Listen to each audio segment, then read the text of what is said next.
going to take the photo now. I set up, can you see the focus stack symbol?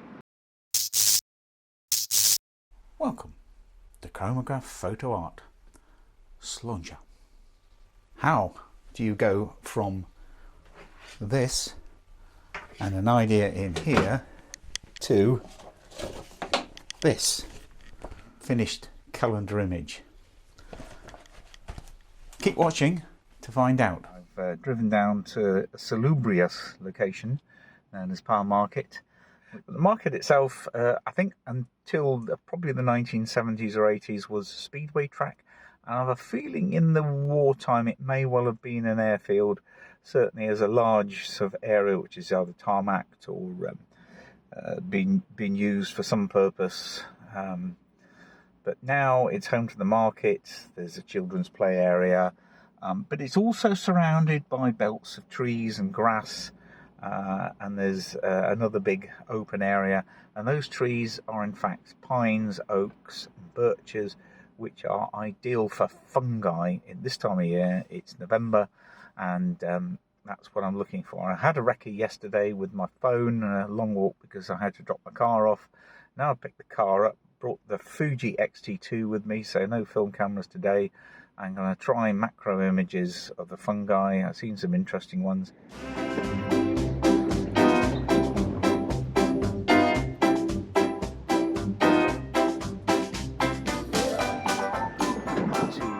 First location, which is just underneath a large mature oak tree, so you can see the leaves littered all around. There are other smaller fungi there.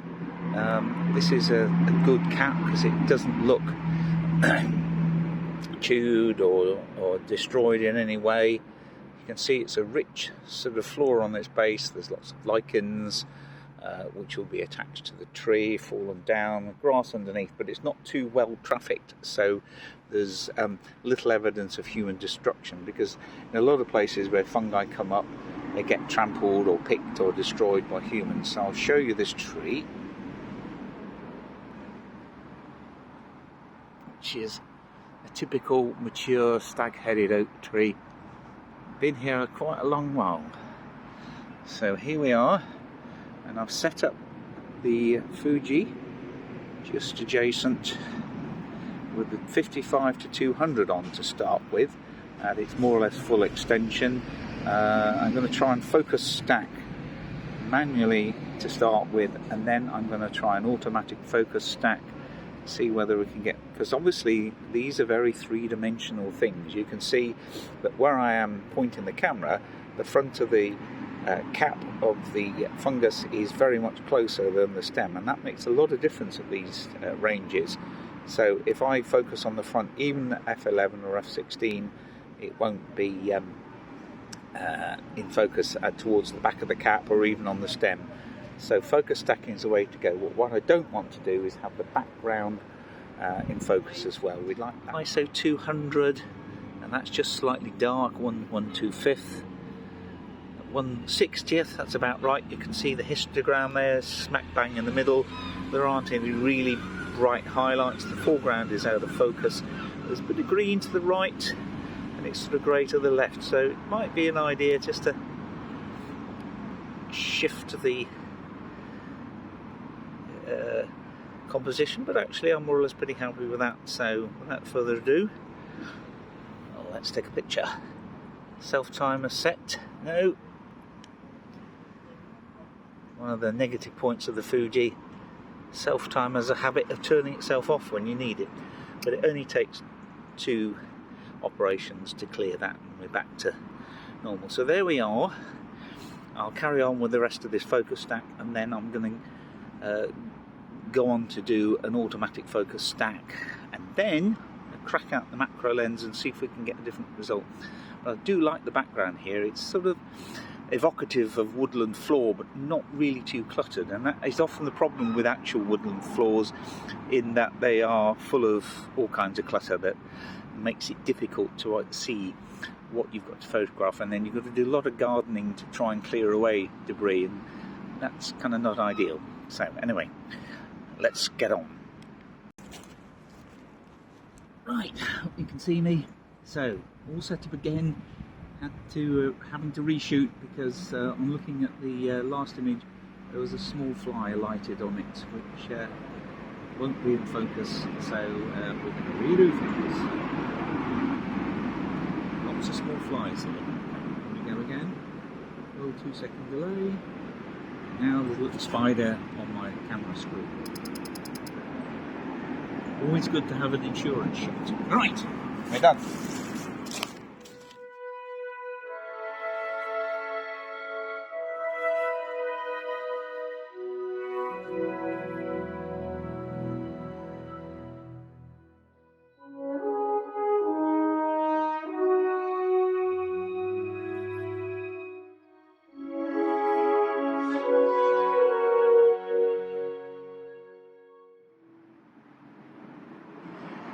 Okay, so here we are with the Zeiss 2 macro lens, more or less the same sort of composition.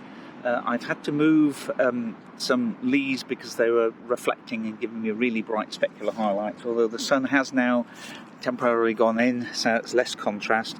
We're now set up again, ISO 200, 1/40th of a second now, so maybe the light levels are slightly up, f5.6, and we need to set the self-timer again, as it's again switched itself off for no particularly apparent reason.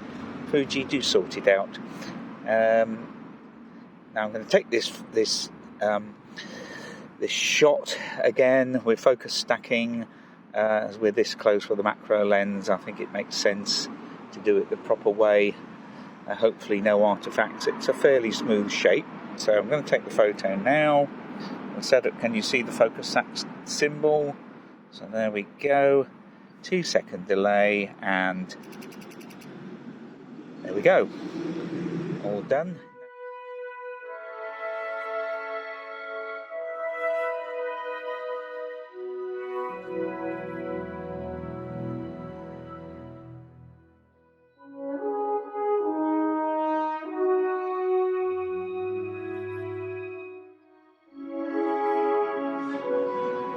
So these are the next subjects. These are a thing called, Helvella crispa, but it's a member of the morel family, but it's a poisonous one. I'll put the proper name up here somewhere, there, and for you to look at.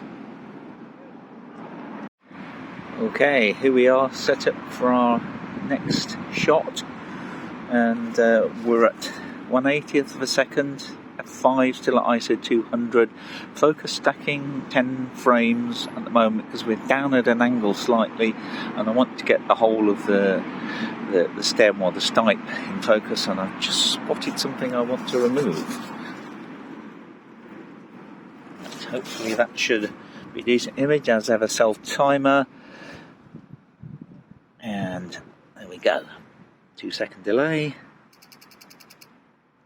Okay, and wait till that's processed, and I'll check where the focus point of the last image was. And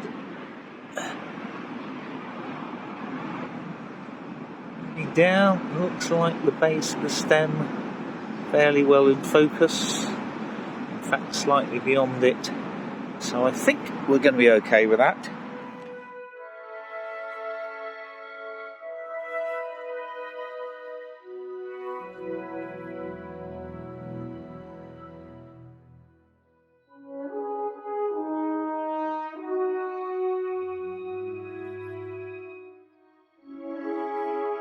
Okay, so lunch done with now. That was a Mediterranean char-grilled vegetables in a ciabatta, tea.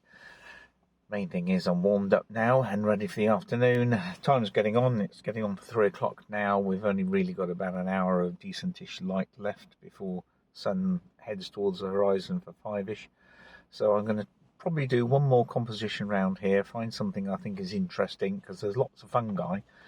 I'll stop waffling now and get on with composition number 1, which I think will be over there, he says, pointing in the direction you can't actually see. Right, heading to the next video location, which is over there, the other side of the car park, somewhat to the left there, I think. A lot of fungi over here. It's just finding the ones that are photogenic, because a lot of them get damaged or they're in situations where they don't really look very interesting. So let's go find a composition. So if you can hear me over the traffic, this is going to be my final composition. I'm just getting too tired, my knees are aching and I'm still cold. So these three fungi, with these two in front and the third one behind, again I'm focus stacking. I may not need all of the images, but felt it was safer to focus stack. So that's three fungi. There's lots of other fungi around here, as you can probably see. Zillions of them, but those were probably the most photogenic, and I've set it up with the camera. It'll actually do it. So there's the composition, 20th of a second, f7.1, 10 image focus stack, 2-second delay. Here we go.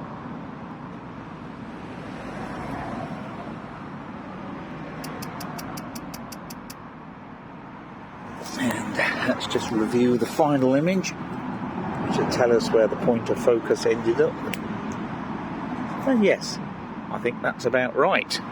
So we'll stop there before I do any more compositions.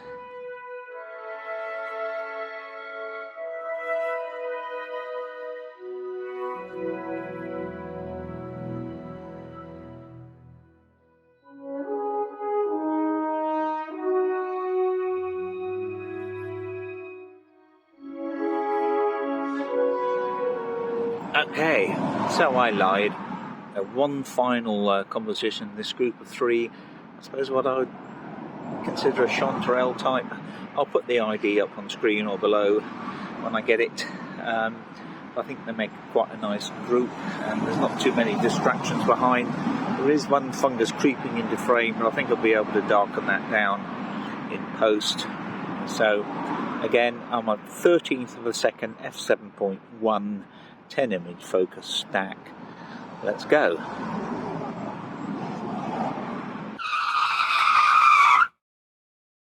This is the program that helps me go from a simple image or a series of images, which I then focus stack, into a layered one that has a much greater depth and also detail than non-layered ones. How do I do it? Well, I've got a forthcoming video on this particular process that goes into a little bit more depth, but in essence it's fairly straightforward, but there are a number of things you have to look out for.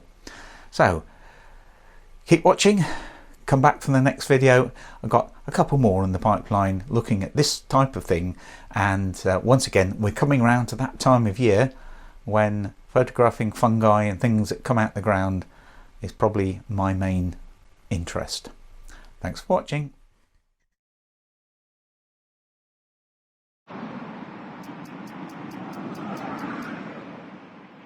And it's processed.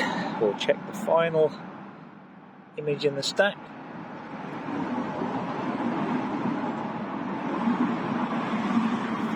And that seems to be about right too. It's a little bit dark under the fungi, but hopefully I'll bring that up in post then. Right, let's stop now.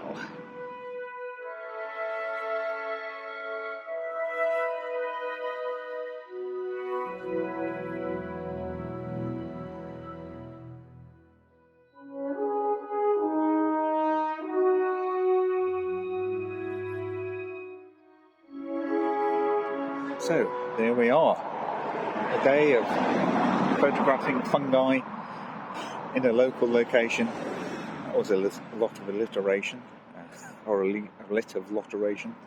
So yes, this I think demonstrates that you can take images local to where you are.